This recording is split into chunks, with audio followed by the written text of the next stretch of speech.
Mga kapaps, bulad ka kamais mga kapaps. Kasi mag-spray po ako ng para doon sa gamhon, magpanggasa naman tayo ng mais. Prepare lang natin. So natin magbilag muna tayo ng mais.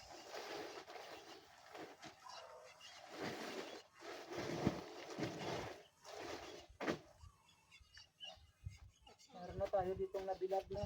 Yan, oh.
Narisan din ako.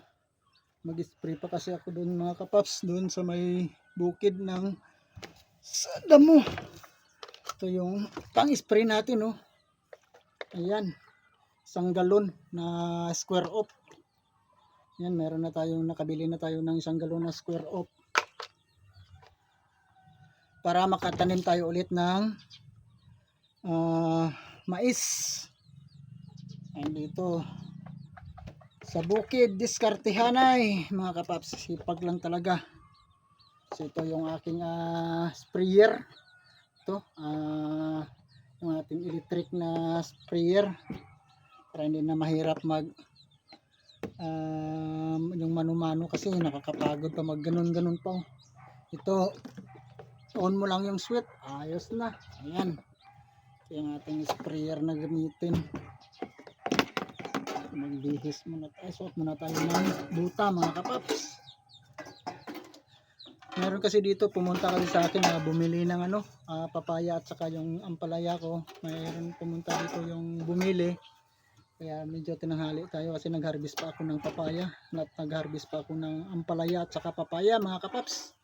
Kaya yan yung kiluhan ko. Kaalis lang nung buyer na bumili dito ng tanim ko. Ayan, nakapagbinta din tayo kahit papano. May pang bigas-bigas na at saka pang ulam-ulam. Nakapagbinta pa tayo ng 20 kilos na papaya at saka 8 kilos na ampalaya. So okay na, mayroon na tayong pangbili ng bigas sa ulam mga kapaps. Saka itong mais ko ay konsumo lang naman to ng manok ko. Ito, yan na yung tanim ko na mais doon mga kapaps. Saka mayroon pa doon, di ko pa natapos kapadpad yung mais. So mamayang gabi na naman yun, pulaw-pulawan ko na mamayang gabi ng padpad mga kapaps. Yan, bilad muna natin.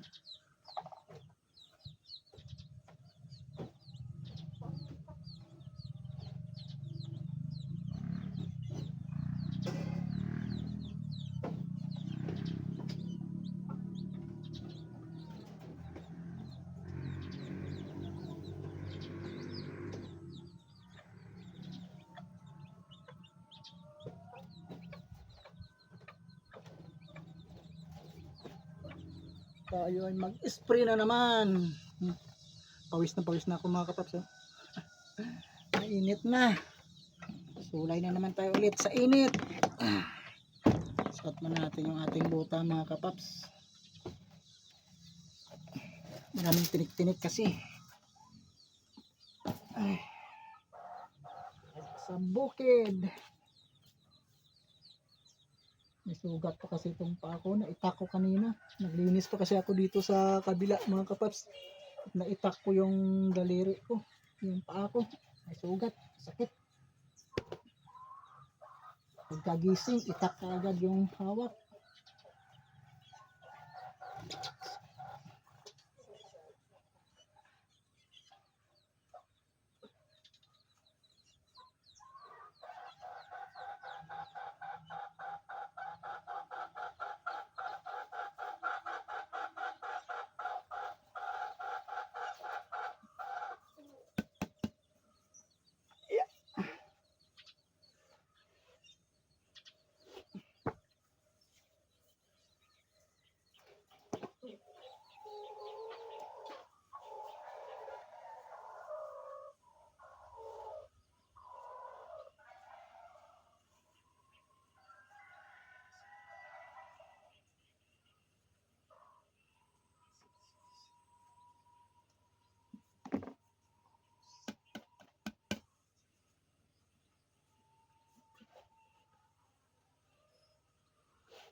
Init na.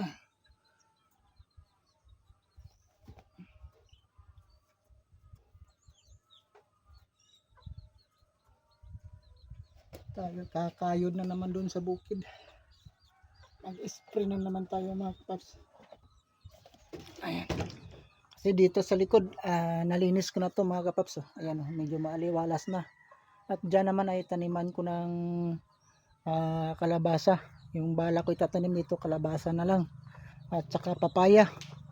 Ayan, yung dito na side. Ayan, tinanggal ko na yung mga saluyot. Tapos sprayhan ko rin to mamaya.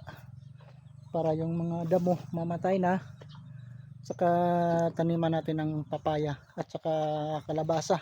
Kasi mayroon na akong papaya ang itatanim dyan.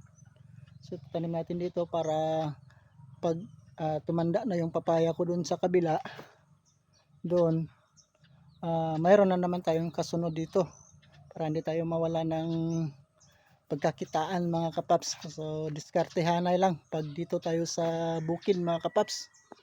Ngayon mag-spray ako doon kasi magtatanim na naman tayo ng mais. Ganun lang yan pag dito sa bukid mga kapaps. Kailangan sipag lang talaga. Wala naman sa atin at magbibigay ng pangkain natin dito. Kundi tayo sipag, wala tayong makain. So yan lang po mga kapaps. And pupunta na po ako dun sa bukid at bye bye po and God bless. Mag-ingat po tayong lahat.